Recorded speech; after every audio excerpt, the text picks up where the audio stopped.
தந்தை, மகன், தூய ஆவியாரின் பெயராலே ஆமேன். இயேசு கிறிஸ்துவின் அன்புமிக்க சகோதர சகோதரிகளை உங்கள் அனைவருக்கும் கிறிஸ்து இயேசுவின் அன்புகனது வணக்கத்தை தெரிவித்துக் கொள்கின்றேன். இந்த நற்செய்தி பாகமானது மார்க் நற்செய்தி 6 அதிகாரம் 17 முதல் 29 வரையுள்ள திருவாக்கியங்கள். குறிப்பாக 23, 24 இங்கு நாம் பார்க்கின்றோம். நீ என்னிடம் எது கேட்டாலும், ஏன் என் அரசில் பாதியை கேட்டாலும் உனக்கு நான் தருகிறேன் என்று ஆணையிட்டு கூறினான். அவள் வெளியே சென்று நான் என்ன கேட்கலாம் என்று தன் தாயை வினவினாள். அவள் திருமுழுக்கு யோவானின் தலையை கேள் என்றாள். இவர்கள் பின்னாடி நமக்கு எல்லோருக்கும் தெரியும். அப்போது இந்த மகள் ஆனவள், இந்த சிறுமியானவள் அரசனிடத்தில் நன்மையை கேட்டிருக்கலாம். எனக்கு பணம் வேண்டும், எனக்கு மற்ற பொருட்கள் வேண்டும், எனக்கு வீடு நிலம் வேண்டும், எது வேணால் கேட்டிருக்கலாம்.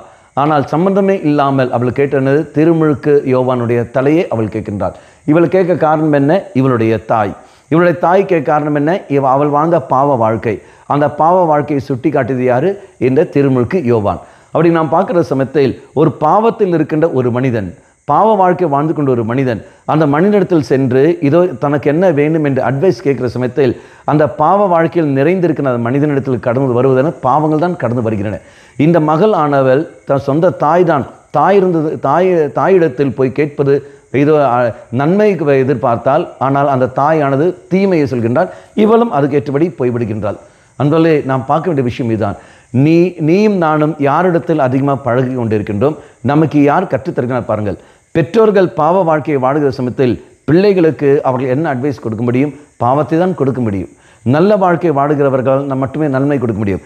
குடிகார கணவன், குடிகார அப்பனாக இருக்கின்ற சமயத்தில் அந்த குடித்தும் கும்மாளம் அடித்துக் கொண்டிருந்த அப்பனிடத்தில் பிள்ளைகளுக்கு அந்த மனிதனால் என்ன அட்வைஸ் கொடுக்க முடியும்? என்ன அறிவுரை கொடுக்க முடியும்? பிள்ளைகளுடைய எதிர்காலம் எப்படி இருக்க வேண்டும், எப்படி அவனால் சொல்ல முடியும்? அவனால் கொடுக்க முடியாது.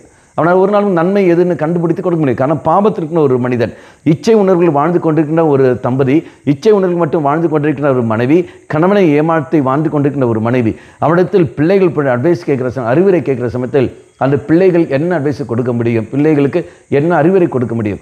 இதே மாதிரி தான் பார்க்கின்றோம். பாவத்தில் வாழ்ந்து கொண்டிருக்கிற ஒரு அருத்தந்தை, அவ்வாறு பாவத்தில் வாழ்ந்து கொண்ட அருத்தந்தை இடத்தில் சென்று கொண்டு ஒரு மனிதன் போய் அறிவுரை கேட்கிற சமயத்தில் அவனால் எதுவும் கொடுக்க முடியாது. வழி தவறி போய் கொண்டிருக்கிறார்கள். அப்போ நன்மையை கண்டுபிடித்து கொண்டு அதுக்கேற்றபடி நாம் வாழ வேண்டும். அப்போ நன்மையை கண்டுபிடிக்க என்னால் முடியுமா? முடியும். எப்படி? இறை வார்த்தை. தெய்வ சன்னதியில் நாள்தோறும் நாம் போய் நிற்கின்ற பொழுது தெய்வம் நம்முடைய குற்றங்களை எல்லாம் வெளிப்படுத்துகின்றார். பாவ சங்கீதம் செய்து பாவத்தை விட்டு வெளியே வருகிற சமயத்தில் யாரிடத்தில் நாம் போக வேண்டும், எங்கு நாம் போக வேண்டும், யாரிடத்தில் அறிவுரை கேட்க வேண்டும், எப்படி அறிவுரை வாங்க வேண்டும் என்பதெல்லாம் தெய்வம் நமக்கு தூயாவின் தூண்டுதல் வழியாக நமக்கு வெளிப்படுத்துவார். அதுக்கேற்றபடி நம்முடைய வாழ்க்கை நகர்த்தினாலே போதும். மாறாக அப்பன் ஆயிச்சே, அம்மா ஆயிச்சே என்று சொல்லி கொண்டு போகிற சமயத்தில், ஃபாதர் ஆயிச்சே என்று சொல்லி நாம் போகிற சமயத்தில் நாமே நம்முடைய வாழ்க்கையில் மண்ணள்ளி போடுகின்றோம். அன்பவர்கள் சிந்தித்து பார்ப்போம். நல்ல ஒரு வாழ்க்கை நாம் வாழ வேண்டும் என்றால் அறிவுரை நமக்கு தேவைப்படுகிறது. அந்த அறிவுரையானது நல்லவரிடத்தில் நாம் சென்று போக வேண்டும். அது கண்டுபிடிக்க வேண்டும் என்றால் தெய்வ சன்னதியில் செல்லுவோம். ஆண்டவரே, நல்லவர்களை எனக்கு தாரும் ஆண்டவரே என்று கேட்டு நாம் இறைசில் மன்றாடுவோம். கண்களை மூடிக்கொள்ளுங்கள். நல்லவனாகிய தெய்வமே, நன்மையை தேர்ந்தெடுக்கக்கூடிய சக்தி எனக்கு தந்தரில்லும். நீர் தாமே கூட இருந்து எனக்கு வெளிப்படுத்திடலும். அம்மா மாதாவே, தெய்வ மாதாவே, எங்கள் மாதாவே, என் அன்னையே, விசேஷமாக எங்களுக்காக பரிந்து பேசும். ஆமேன்.